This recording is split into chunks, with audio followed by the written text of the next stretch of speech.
such an irresistible energy to the start of this piece. The beginning of the overture is a simple piece, but it's with this sort of simple obsessive repetition of figure, very simple worked out adagio movement, andante adagio, straight into the first chorus, which is sung by all the principals, of course. And that's rather an extensive adagio. So you start up with a terrific adrenaline flow, and you can imagine yourself in the 18th century just really grabbing the public's attention in a very quick and necessary way. Of course, it's absolutely critical for composers, if they were not to have a flop and a disaster, to do this.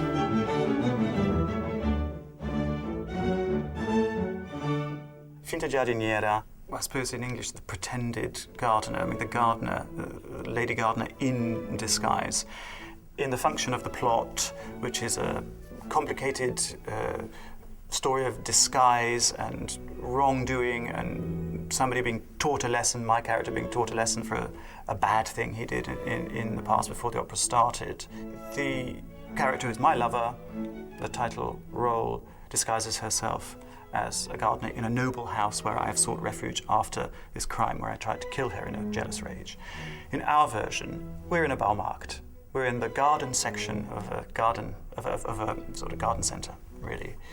And consequently, there are all sorts of useful things for a production around, wheelbarrows and enormous great plants for sale, including this Venus flytrap of enormous proportions. I didn't know that an eating plant could be that big. I didn't know that before I sing in that production.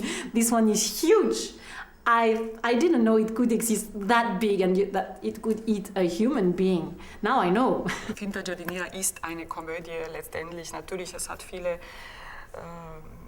wichtige und tiefe psychologische Aspekte und das haben wir auch in den Proben sehr genossen zum Suchen und so mit Doris Dörrie. Gerade diese Idee, die Doris gehabt hat, dass es sich da in der Gartenabteilung abspielt von einem Baumarkt oder sowas, ist natürlich schon einmal, da kann man viel entwickeln und viel lustige Sachen entwickeln, weil wir gehen ja alle einmal einkaufen zum Baumarkt oder Supermarkt jeden Tag meistens und da sieht man halt lustige Sachen auch. Ja. Und sie hat auch damals bei der Präsentation einen Film gezeigt, auch, der war so 10 Minuten. Als Regisseurin hat sie so einen Film gedreht im Supermarkt. Das ist ganz lustig, wie langweilig es auch da teilweise ist und welche Leute man da trifft und was da halt so passiert und welche komischen Typen man dort begegnet. Ja. Und das ist natürlich eine Quelle für viele lustige Sachen, nicht?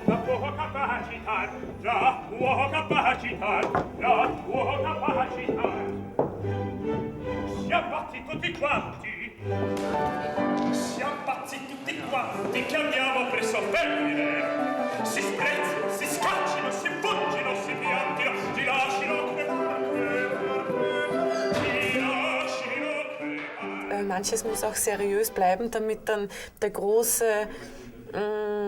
große Ganze dann auch bedient wird und damit nicht dann nur Tortenecken, die lustigen und die schönen mit den Rosinen drauf nur zustande kommen. Es braucht auch ein bisschen gerade solche Opern, damit man sie auch ernst nehmen kann. Auch ihre ernsten Stückchen drinnen. The first rule of comedy, as far as I'm concerned, is that the characters involved in that comedy must take themselves and the situation totally seriously. That nobody should ever try and be funny. And the moment you try and be funny, that probably is why comedy is so much more difficult than tragedy is, because the moment you try and play it as a comedy, you're finished. Il continuo del fiore. Ecco, leggete!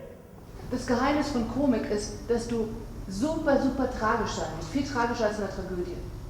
Also je tragischer Ramiro ist und je mehr er in seiner Tragödie auch lebt, umso lustiger wird er.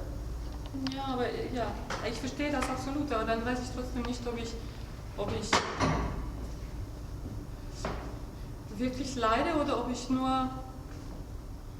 Du leidest wirklich. Du leidest wirklich. Du leidest wie ein Schwein. Und das hat man hier komplett begriffen.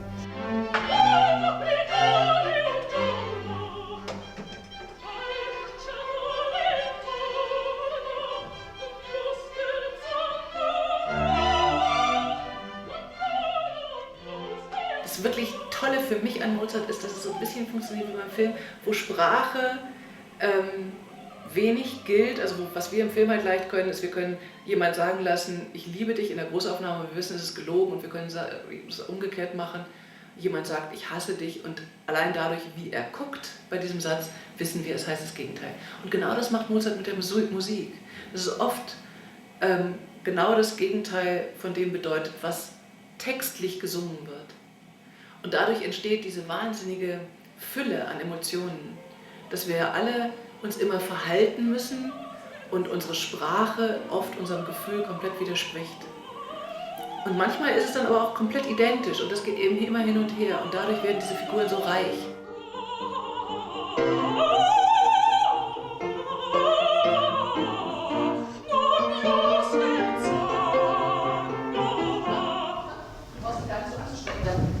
Kraft verlierst, wenn du es so oft machst, sondern was wirklich schrecklich aussieht, ist, wenn du die Koloratur singst und einfach weiter zudrückst.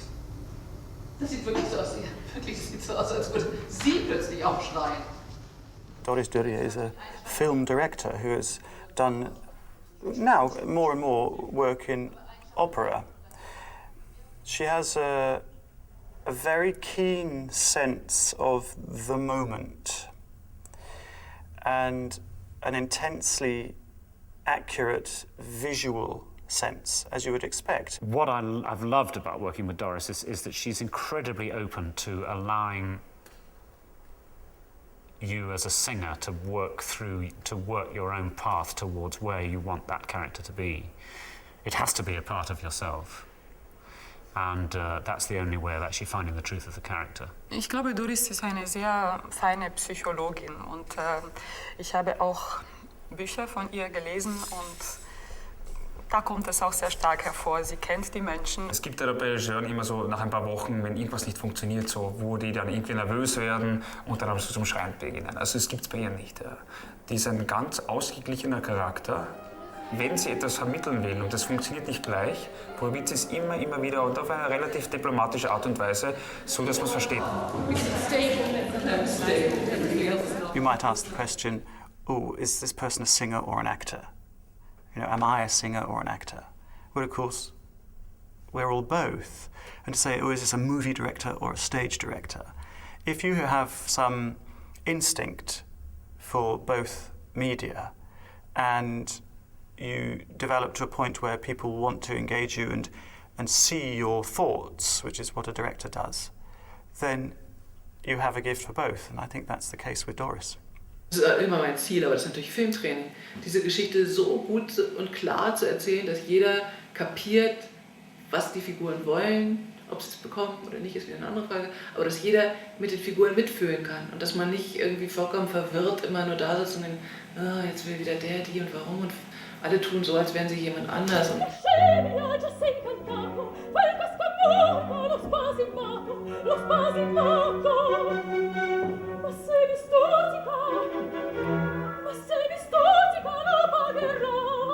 the music is joyful, and particularly the two finales of the first and second acts, which are really considerable structures.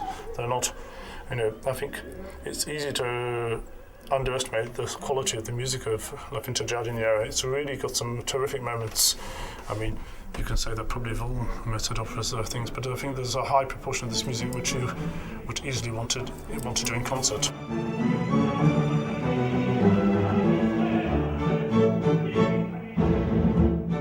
Alva hat einen unglaublichen Enthusiasmus und Freude an dieser Musik. Wenn der mit meiner Arie da unten anfängt, der tanzt da mit da unten. Er sprüht dadurch sehr viel Energie und lacht auch sehr viel. Er gibt sehr viel positive Energie und das ist für uns Künstler sehr, sehr wichtig. Mit Bolton das Arbeiten ist eine einfache Lust, von vorn bis hinten. He wants to do so much, he wants to give so much when you're singing. He always has this big smile on his face. The music is totally taken at its face value, but it's played with great lightness of touch, and I suppose that's the way he expresses that it's a comedy.